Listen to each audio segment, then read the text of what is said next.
Marcus Williams pushed his cleaning cart down the marble hallway of the 92nd floor of the Sterling Tower. The wheels squeaked softly as he made his way past offices filled with expensive furniture and floor-to-ceiling windows that offered breathtaking views of the city below. At 58 years old, Marcus had been cleaning these same halls for over 15 years. He knew every corner, every office, and every person who worked in this building. The Sterling Tower housed the headquarters of Sterling Global Industries, one of the largest investment companies in the world.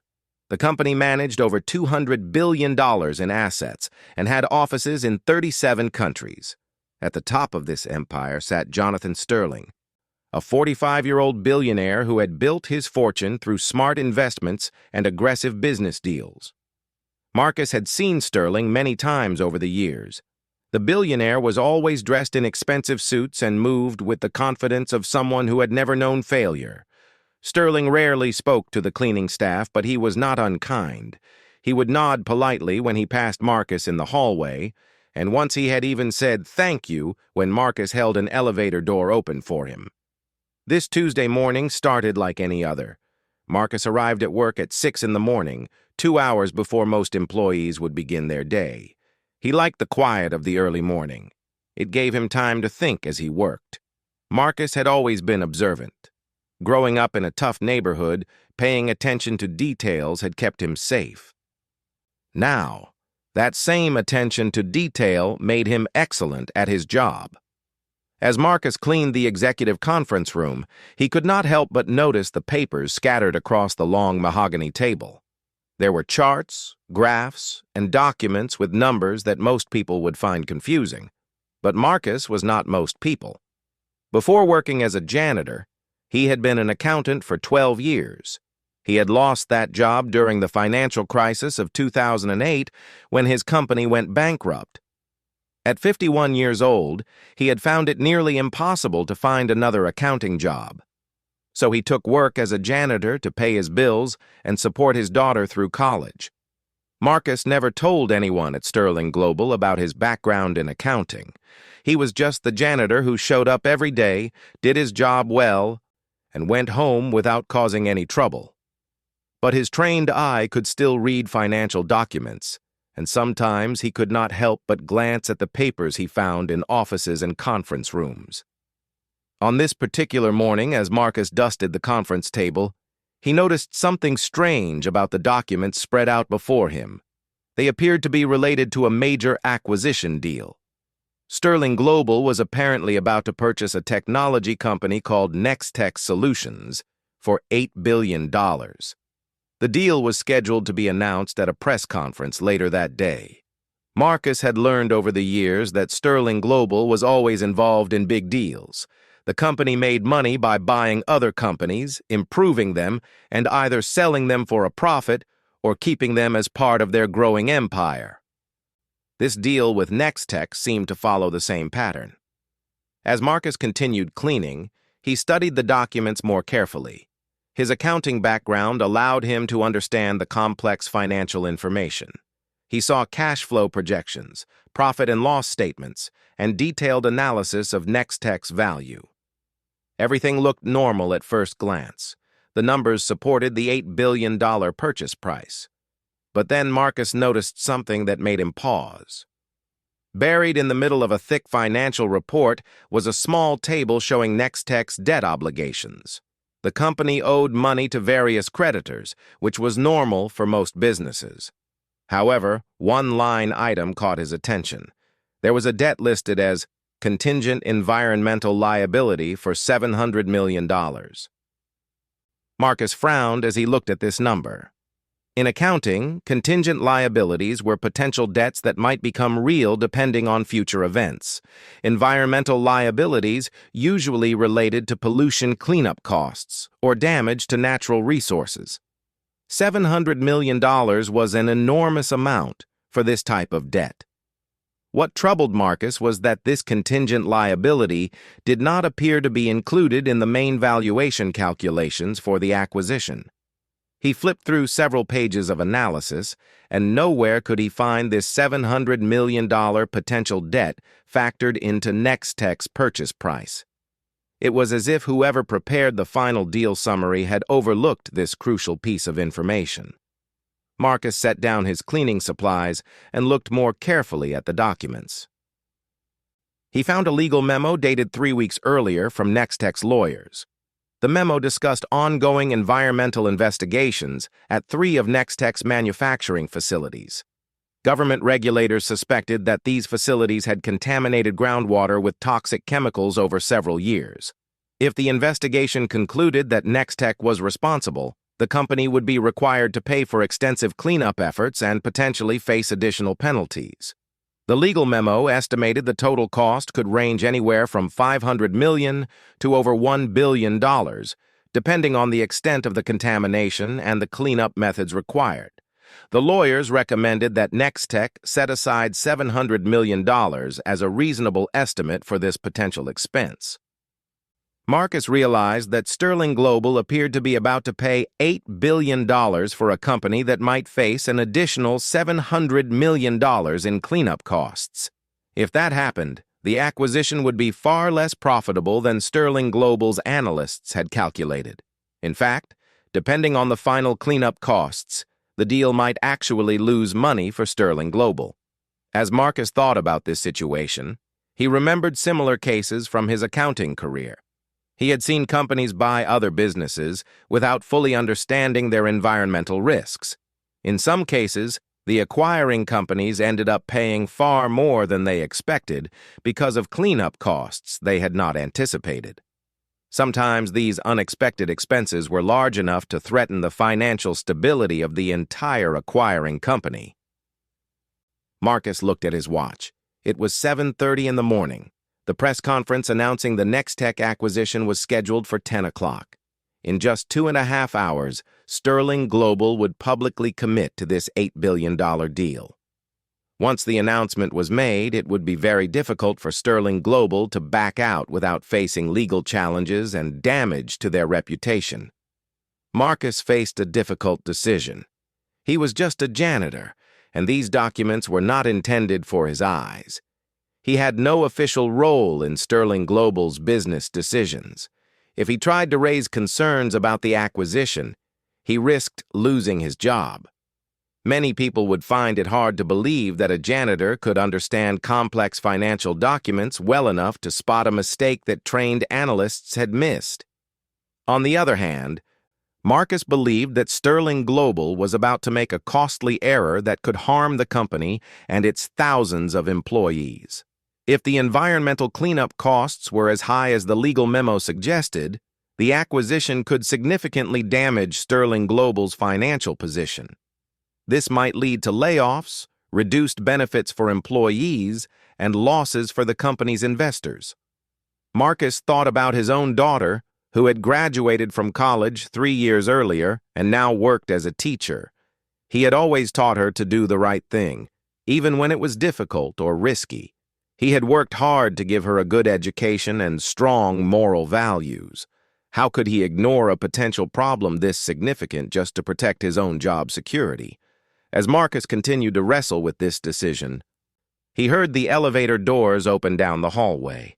Early employees were beginning to arrive for work. Soon the executive floors would be busy with meetings and phone calls as Sterling Global prepared for the major announcement. The window of opportunity for someone to review the environmental liability issue was closing rapidly. Marcus made his decision. He carefully gathered the most important documents that showed the environmental liability information.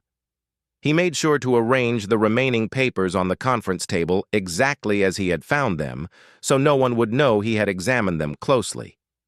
Then he placed the selected documents in his cleaning cart beneath some cleaning supplies. Marcus knew that Jonathan Sterling arrived at work every morning at 8 o'clock sharp. The billionaire always stopped by his office first to review his schedule and check important messages.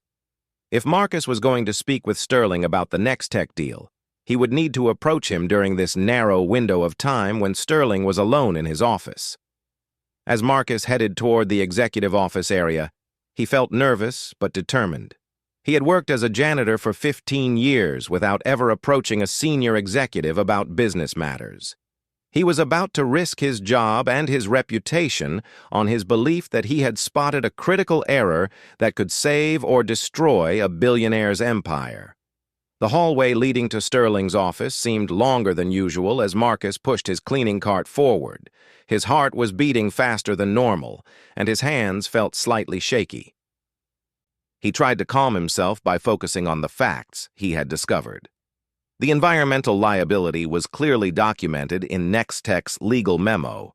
The potential cleanup costs were substantial, and these costs did not appear to be reflected in the acquisition analysis. Marcus reached the area outside Sterling's office just as the billionaire emerged from the elevator. Sterling was carrying his usual leather briefcase and checking messages on his phone. He looked focused and serious, as he always did in the mornings. Marcus knew that Sterling's assistant would not arrive for another 30 minutes, so this might be his only chance to speak with the billionaire privately. As Sterling approached his office door, Marcus took a deep breath and stepped forward. "Excuse me, Mr. Sterling," he said quietly. "I'm sorry to bother you, but I think there might be a problem with the Nextech deal." Sterling stopped and looked at Marcus with surprise. In 15 years of working in the building, Marcus had never approached him about anything other than routine maintenance issues. Sterling's expression showed confusion and perhaps a hint of annoyance at being interrupted by a janitor about business matters. "I'm sorry, what?" Sterling asked. "What did you say about Nextech?" Marcus felt his mouth go dry, but he forced himself to continue. "I was cleaning the conference room this morning, and I couldn't help but notice some financial documents about the acquisition. I used to be an accountant, and I think there might be an environmental liability that wasn't included in the purchase price calculations." Sterling's expression changed from confusion to skepticism. "You're telling me that you, a janitor, found a mistake in a deal that our best analysts have been working on for months?" Marcus nodded, despite feeling intimidated by Sterling's tone.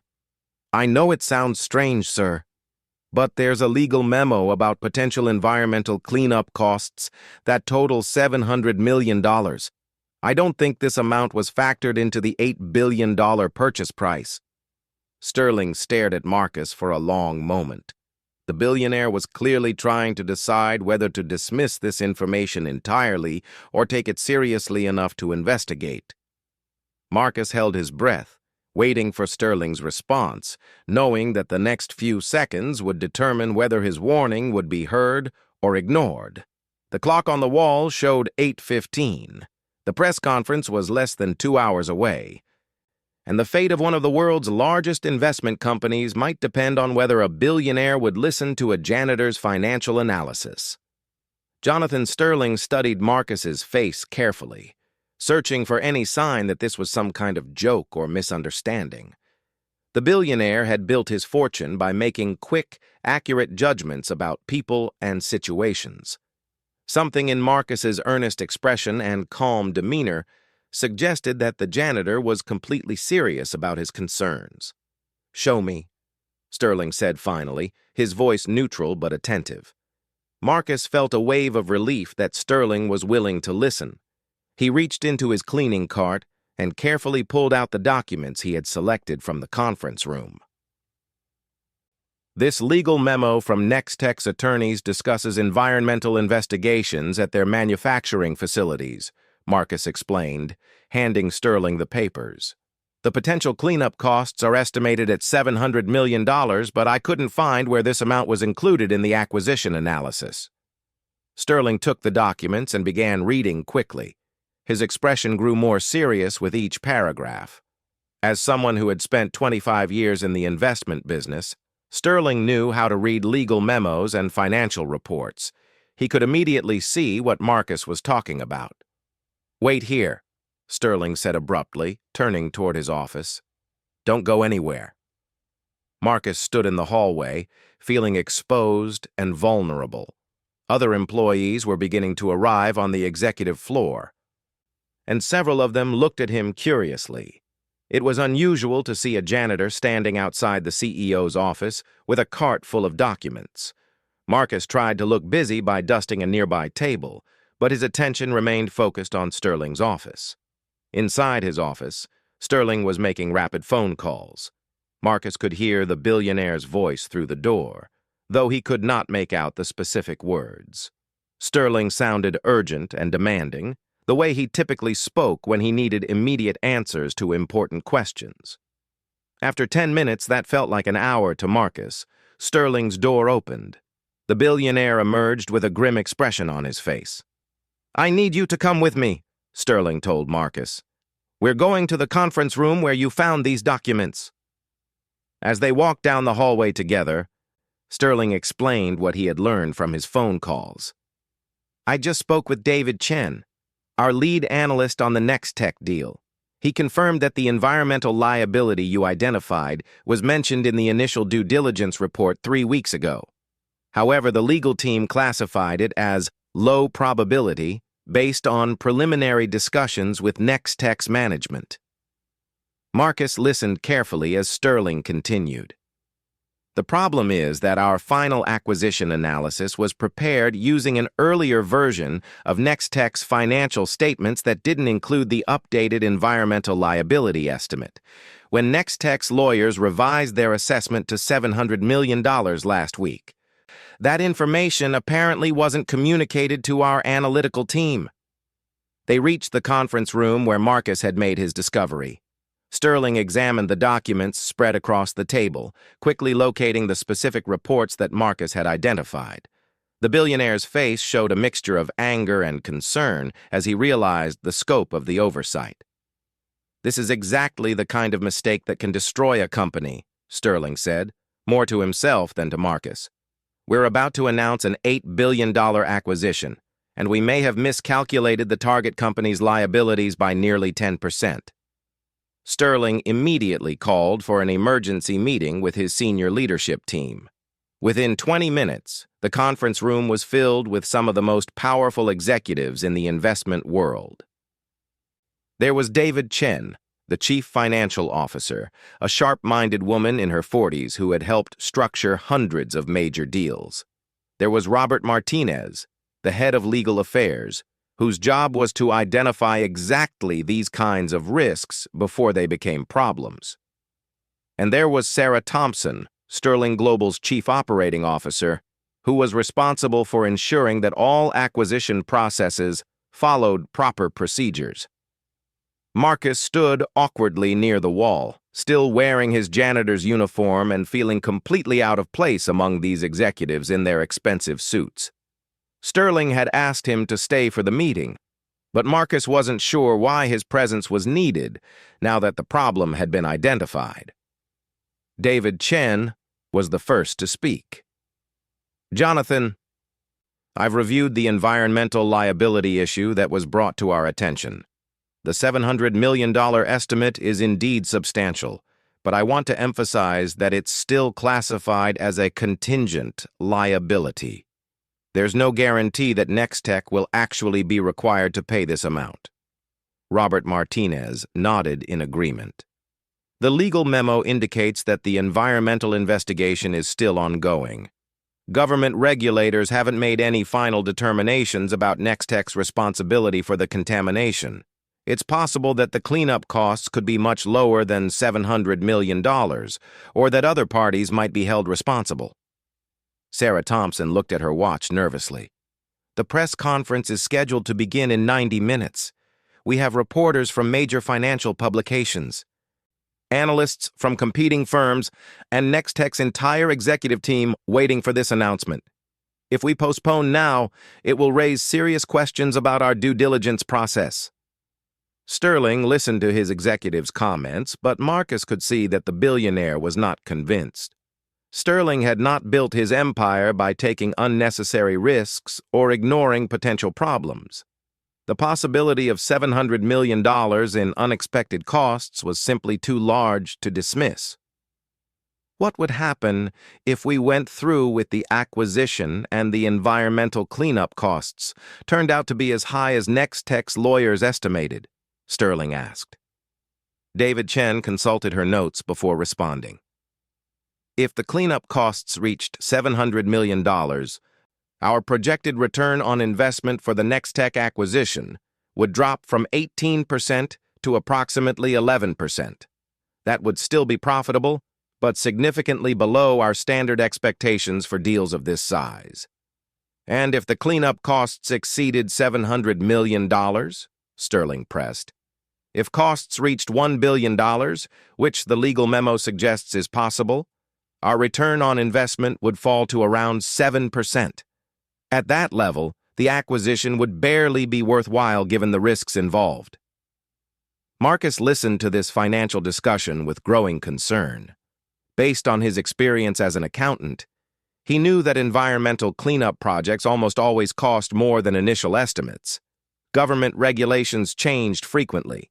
Cleanup technology was expensive, and legal battles over responsibility could drag on for years, increasing costs substantially. Sterling turned to Marcus unexpectedly. "You used to be an accountant. What's your opinion about environmental liabilities like this one?" All eyes in the room focused on Marcus, who felt deeply uncomfortable being asked to offer professional advice to such high-level executives. But Sterling had asked him a direct question, and Marcus felt obligated to give an honest answer. "In my experience, environmental cleanup costs usually end up being higher than the initial estimates," Marcus said quietly. "The legal processes are complicated, the technology is expensive, and there are often additional problems discovered during the cleanup work. I've seen companies face cleanup costs that were 2 or 3 times higher than their original estimates." Robert Martinez looked annoyed at having a janitor offer legal opinions to senior executives. "With all due respect, environmental law has changed significantly in recent years. Companies are much better at estimating these costs than they were in the past." But Sterling was paying close attention to Marcus's perspective. The billionaire had become wealthy by listening to people who understood details that others missed. "Give me a specific example," Sterling said to Marcus. Marcus thought carefully before responding. "I worked on the bankruptcy case for a manufacturing company that had estimated environmental cleanup costs at $50 million when they were considering a sale. The actual cleanup ended up costing over $120 million because government testing found contamination that hadn't been detected initially. The additional costs forced the company into bankruptcy." Sarah Thompson checked her watch again. "Jonathan, we have 1 hour until the press conference. If we're going to postpone, we need to make that decision immediately. Delaying the announcement will require explanations to the media, and any mention of environmental concerns could affect Nextech's stock price and our acquisition terms." Sterling was facing one of the most difficult decisions of his business career. On one hand, his experienced team was advising him to proceed with the acquisition. The environmental liability was still uncertain, and postponing the announcement would create significant business and public relations problems. On the other hand, a janitor with accounting experience had identified a potential issue that could cost his company hundreds of millions of dollars. The room fell silent as Sterling weighed his options. Marcus could see the intense concentration on the billionaire's face as he considered all the factors involved in this decision. Everyone in the room understood that Sterling Global's reputation and financial future might depend on what happened in the next few minutes. Sterling picked up his phone and made another call.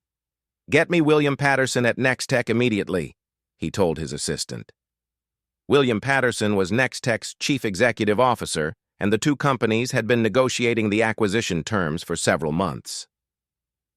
While Sterling waited for the call to be connected, he turned back to his executive team. "I want you to understand something clearly. If we proceed with this acquisition and the environmental costs turn out to be as high as suggested, we'll be explaining to our investors why we failed to properly evaluate a $700 million risk. That's not a conversation I want to have." The phone rang, and Sterling activated the speaker so everyone in the room could hear the conversation. William Patterson's voice came through clearly. "Jonathan, great to hear from you. I assume you're calling to coordinate final details for this morning's announcement. My entire team is excited about joining Sterling Global." Sterling's response was direct and businesslike. "William, We've been reviewing the latest environmental liability estimates for your manufacturing facilities. Our analysis shows potential cleanup costs of $700 million that weren't reflected in our final valuation calculations. I need you to explain why this information wasn't communicated to our team during the final negotiations. There was a long pause before Patterson responded. When he spoke again, his voice was noticeably less enthusiastic. Jonathan, that environmental liability is purely speculative at this point. Government investigators haven't made any final determinations, and we believe our total exposure will be much lower than $700 million. But your own legal team estimated costs could reach $1 billion under certain scenarios, Sterling replied. That's information we should have received before finalizing the acquisition price.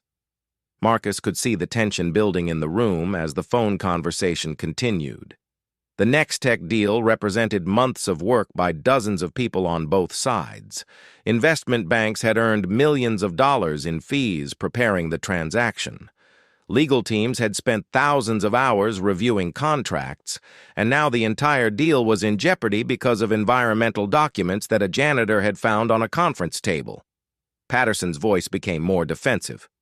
Jonathan, I think you're overreacting to preliminary estimates. Environmental liabilities are standard parts of any manufacturing business acquisition.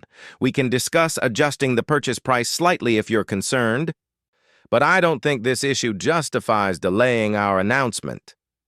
Sterling looked around the conference room at his executives, then at Marcus, who was still standing quietly near the wall. The billionaire's expression showed that he had made up his mind about how to proceed. William, I'm going to be very clear with you, Sterling said into the phone. Sterling Global is postponing today's press conference until we can conduct a thorough review of the environmental liability situation. We'll need complete access to all government correspondence, updated estimates from your environmental consultants, and detailed projections of potential cleanup scenarios. The silence on the phone lasted for nearly 10 seconds. When Patterson finally responded, his voice was strained. Jonathan, postponing the announcement will raise questions throughout the entire industry. It could affect our stock price and create complications for both our companies. That's a risk we'll have to accept, Sterling replied. I'd rather deal with questions about a delayed announcement than explain to my investors why we acquired a company with undisclosed environmental liabilities. After Sterling ended the phone call, the conference room remained tense and quiet. Sarah Thompson was already making calls to postpone the press conference and notify reporters about the delay. David Chen was reviewing financial projections to determine how much the acquisition price might need to be reduced to account for environmental risks. Robert Martinez was preparing to coordinate a comprehensive legal review of Nextech's environmental situation. Sterling walked over to Marcus, who had witnessed the entire dramatic conversation. You may have just saved Sterling Global from making a very expensive mistake, the billionaire said. A $700 million error would have been one of the largest oversight failures in our company's history. Marcus felt overwhelmed by the magnitude of what had just happened. An hour earlier, he had been quietly cleaning offices and worrying about whether he should risk his job by speaking up about financial documents. Now he had potentially prevented one of the world's largest investment companies from making a disastrous acquisition. But Marcus also understood that the situation was far from resolved. The environmental liability investigation would take weeks or months to complete. The relationship between Sterling Global and Nextech would be strained by the delayed announcement, and Marcus himself would need to return to his regular job as a janitor, knowing that he had played a crucial role in preventing a business catastrophe that few people would ever learn about. 3 weeks after the emergency meeting that postponed the Nextech acquisition, Marcus Williams was back to his regular routine of cleaning the Sterling Tower. However, the atmosphere in the building had changed dramatically.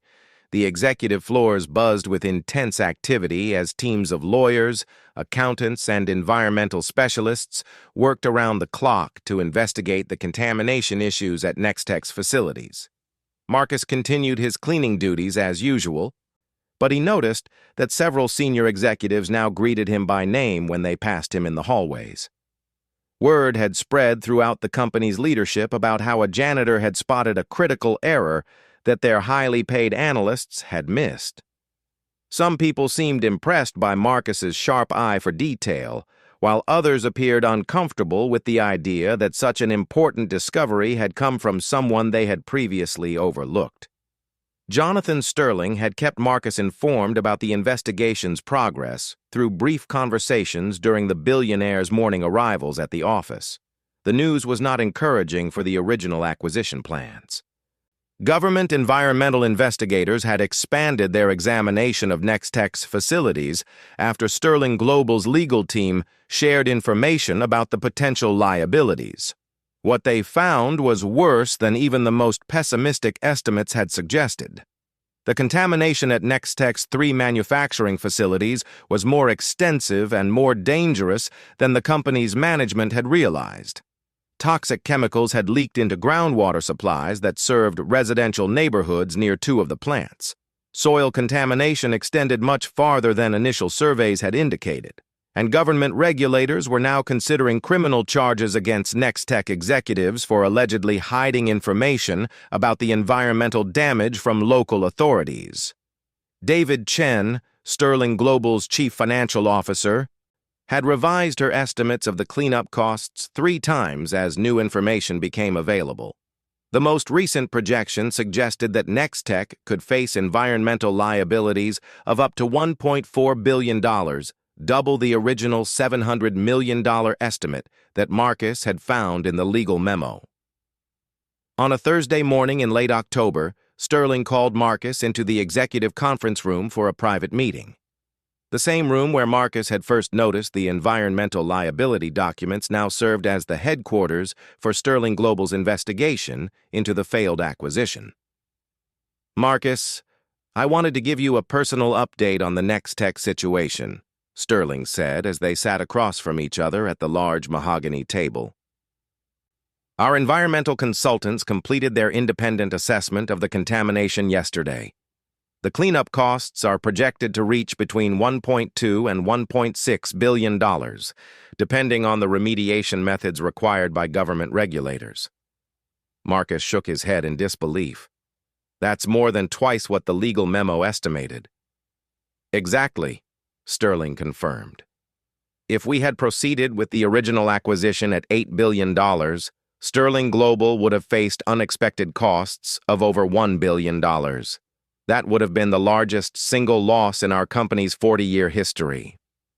Sterling paused and looked directly at Marcus. "I've been thinking a lot about how this situation unfolded. We have some of the brightest financial minds in the world working for this company. We spend millions of dollars every year on due diligence and risk analysis. And yet it was you, working as a janitor in the early morning hours, who identified the problem that could have destroyed us." Marcus felt uncomfortable with the praise, but he appreciated Sterling's directness. "I was just doing my job and happened to notice something unusual. Anyone with accounting experience would have seen the same thing." "That's not entirely true," Sterling replied. "Our senior analyst David Chen reviewed those same documents multiple times during the acquisition process.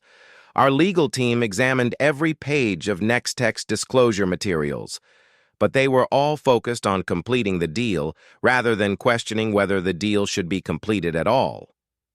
Sterling stood up and walked to the window, looking out over the city skyline. "You approached those documents with fresh eyes and no preconceived assumptions about what they should contain. That perspective allowed you to see something that the rest of us missed because we were too invested in making the acquisition work." Marcus understood what Sterling was saying, but he also knew that his discovery had been partly a matter of luck. If he had cleaned the conference room an hour earlier or later, he might never have seen the environmental liability documents. If his accounting background had been different, he might not have understood their significance. "What happens to Nextech now?" Marcus asked. Sterling returned to his seat with a serious expression. Nextech's stock price has fallen by 60% since news of the environmental investigation became public. The company is facing potential bankruptcy if the cleanup costs exceed their ability to pay. We've withdrawn our acquisition offer completely. And the other companies that were interested in acquiring Nextech? They've all backed away as well, Sterling said. No one wants to inherit environmental liabilities of this magnitude. Nextech will probably be forced to sell their assets piecemeal to raise money for the cleanup efforts. Marcus thought about the thousands of Nextech employees who would lose their jobs as the company collapsed. The environmental contamination was clearly Nextech management's responsibility, but many innocent people would suffer because of decisions they had no part in making. Sterling seemed to read Marcus's thoughts. I know this outcome seems harsh for Nextech's employees, but Sterling Global has a responsibility to our own investors and employees. We can't risk our company's future by acquiring businesses with hidden liabilities, no matter how sympathetic we might feel toward the people involved. The conversation turned to Marcus's own situation. Sterling had been considering what recognition Marcus deserved for preventing such a costly mistake. The billionaire had discussed various options with his executive team, but he wanted to hear Marcus's perspective before making any decisions. Marcus, I want to offer you a position in our financial analysis department, Sterling said. Your accounting background and your ability to spot details that others miss would be valuable assets for our due diligence team. The salary would be significantly higher than what you earn as a janitor, and you'd be working on the kind of financial analysis that matches your education and experience. Marcus was surprised by the offer, but he had been thinking about this possibility since news of his discovery had spread throughout the company. Mr. Sterling, I appreciate the offer more than I can express, but I need to be honest with you about something. Sterling looked curious about what Marcus wanted to say. I'm 58 years old, Marcus continued. I've been working as a janitor for 15 years, and I've gotten used to the routine. I like the quiet morning hours, I enjoy the physical work, and I don't have the stress of making financial decisions that affect thousands of people. I'm not sure I want to go back to the high-pressure world of corporate accounting. Sterling studied Marcus's face carefully. Are you saying you want to continue working as a janitor? I'm saying I need time to think about it, Marcus replied. This has all happened very quickly, and I want to make sure I understand what I'd be giving up as well as what I'd be gaining. Sterling respected Marcus's thoughtful approach to the decision. Take all the time you need. The offer will remain open indefinitely. As their meeting concluded, Sterling had one more surprise for Marcus. Regardless of what you decide about the job offer, I want to present you with something. Sterling handed Marcus an envelope with the Sterling Global logo embossed on the front. Inside the envelope was a check for $500,000, along with a letter written on Sterling's personal letterhead. The letter explained that the payment was a special recognition bonus for Marcus's exceptional service to the company. Sterling had calculated that Marcus's discovery had saved Sterling Global at least $1 billion in potential losses, and he believed that Marcus deserved a meaningful financial reward for his contribution. Marcus stared at the check in disbelief. $500,000 was more money than he had ever imagined having at one time. It was enough to pay off his mortgage, help his daughter with her student loans, and provide financial security for his retirement years. Mr. Sterling, this is incredibly generous, but I'm not sure I should accept this much money for just doing what I thought was right. Sterling smiled for the first time during their conversation. Marcus, in the business world, people regularly receive bonuses worth millions of dollars for making profitable deals. You prevented a loss that was far larger than most profitable deals we complete in a typical year. This bonus is not just generous. It's well-earned. Over the following days, Marcus thought carefully about Sterling's job offer. He spoke with his daughter, who encouraged him to consider returning to accounting if it would make him happy. He talked with other janitors at Sterling Global, who were amazed by his story and supportive of whatever decision he made. And he spent long hours walking through his neighborhood, thinking about what he really wanted to do with the remaining years of his working life. Marcus ultimately decided to accept Sterling's offer to join the financial analysis department, but with some modifications. Rather than working full-time as an analyst, Marcus proposed working part-time as a consultant who would review major acquisition deals from an independent perspective. This arrangement would allow him to use his accounting skills and attention to detail while maintaining the work-life balance he had grown to appreciate. Sterling agreed to Marcus's proposal, recognizing that Marcus's value to the company came partly from his outsider's perspective. If Marcus became too integrated into Sterling Global's corporate culture, he might lose the fresh viewpoint that had allowed him to spot the next tech environmental liability. Marcus's new role as an independent consultant proved to be highly successful. Over the next 2 years, he reviewed dozens of potential acquisitions for Sterling Global. While he never again found an error as dramatic as the next tech environmental liability, his careful analysis helped Sterling Global avoid several smaller mistakes and identify opportunities that other analysts had overlooked. The story of how a janitor saved a billionaire's empire became legendary within Sterling Global, though the company kept the details confidential to protect their competitive advantage. Marcus became something of an internal celebrity, regularly invited to speak with new employees about the importance of attention to detail and independent thinking. Marcus used his bonus money wisely, paying off his mortgage and investing the remainder in conservative mutual funds. He continued to live modestly, driving the same car and shopping at the same stores he had always used. The biggest change in his lifestyle was that he no longer worried about financial security for his retirement. Looking back on the events that changed his life, Marcus often reflected on how small actions could have enormous consequences. His decision to speak up about the environmental liability documents had required only a few minutes of courage, but it had prevented a business disaster and changed the trajectory of his own life. Marcus also thought about the broader lessons of his experience. In a world where highly educated specialists focused on narrow areas of expertise, there was still value in having someone step back and look at the big picture. Sometimes the most important insights came from asking simple questions that everyone else assumed had already been answered. The next tech environmental crisis continued to unfold for several more years. The company eventually filed for bankruptcy when cleanup costs exceeded $2 billion. Government investigators did file criminal charges against 3 Nextech executives for environmental violations and disclosure failures. The contaminated manufacturing sites required 7 years of intensive cleanup work before they were considered safe for future use. Sterling Global's decision to walk away from the Nextech acquisition was ultimately vindicated by these developments.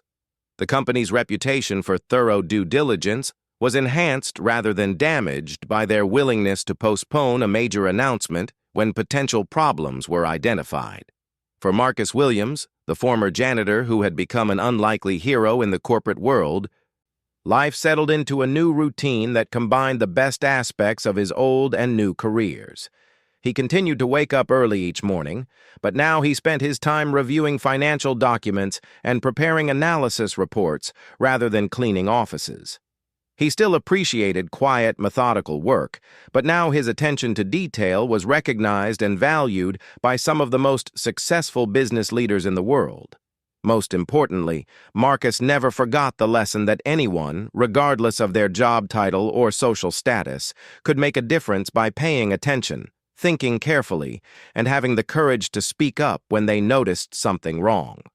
It was a lesson he shared with everyone who would listen, hoping that others might someday have the opportunity to prevent disasters through their own careful observation and moral courage.